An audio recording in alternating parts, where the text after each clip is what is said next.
Welcome back to another episode of Bigg Boss highlights. Bigg Boss 18 के घर में जैसे जैसे दिन बढ़ रहे हैं, कंटेस्टेंट का रंग भी बदलने लगा है। जहां इससे पहले तक घर में केवल एक ग्रुप यानी कि ईशा, एलिस और अविनाश का नजर आ रहा था, वहीं अब ग्रुपिज्म बाकियों पर भी दिखने लगा है। चाहत ने जेल के अंदर अविनाश पर पानी फेंका, जिसके बाद वो उन्हें गवार कहते हैं। चाहत अविनाश पर चीखती हुई दिख रही हैं। वो कहती हैं कि तुमने मुझे गवार कहा है अविनाश मिश्रा, मैं गांव से आई हूं और तुमने उन सबको गवार कहा है जो गांव में रहते हैं। अविनाश मिश्रा घर वालों के सामने कहते हैं कि उन्हें कुछ कन्फेशन करना है। वो सबके सामने चाहत से कहते हैं कि चाहत जी के साथ मैंने 2 साल शो किया है और अब मैं जानता हूँ कि मैंने कभी उनसे कॉफी के लिए भी नहीं पूछा। देखो, कोई दूसरा लड़का ढूंढ लो, मेरे पीछे मत पड़ो, मेरा पीछा छोड़ दो पांडे, मुझसे प्यार मत करो, मैं नहीं करता हूँ। यहाँ और भी कई लड़के हैं, उन पर ट्राई करो, मुझ पर ट्राई मत करो। ये सुनने के बाद करणवीर चाहत को कहते हैं कि अविनाश ने बहुत घटिया बातें कही हैं और उनसे इज्जत खराब करने की भी बात कही है।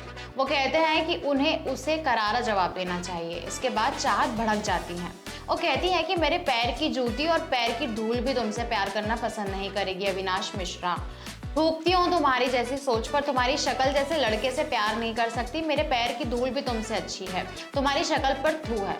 अविनाश अपने दोस्तों से कहते हैं कि मैं बोलता हूँ कि मुझे मूव ऑन कर लेना चाहिए यार। अविनाश अपने दोस्तों से कहते हैं कि मैं बोलता हूँ यार, उसे मूव ऑन कर लेना चाहिए। चाहत कहती है कि ये इज्जत उछालने वाली बात है ना, इससे ज्यादा तुम गिर भी नहीं सकते हो, थू है तुम पर।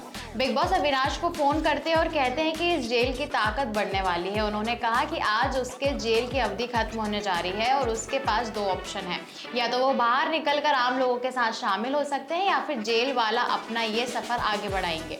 अविनाश जेल के अंदर रहने का ऑप्शन चुनते हैं। इसी के साथ बिग बॉस अनाउंस करते हैं कि इस घर के अंदर जेल में एक और सदस्य होगा और अब जेल के अंदर कैदियों के पास डबल ताकत होगी, यानी वो केवल खाना ही कंट्रोल नहीं कर सकेंगे बल्कि उनके पास और भी कई पावर होंगे।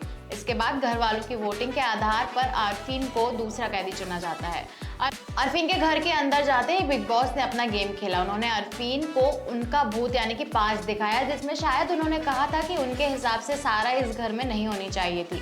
अब बिग बॉस कहते हैं कि सारा के लिए एक नेकलेस है जिसे पहनने के बाद उन पर एक्सपायरी लग जाती है और इससे पूरा चांस है कि वो 24 घंटे के अंदर बाहर निकल सकती हैं।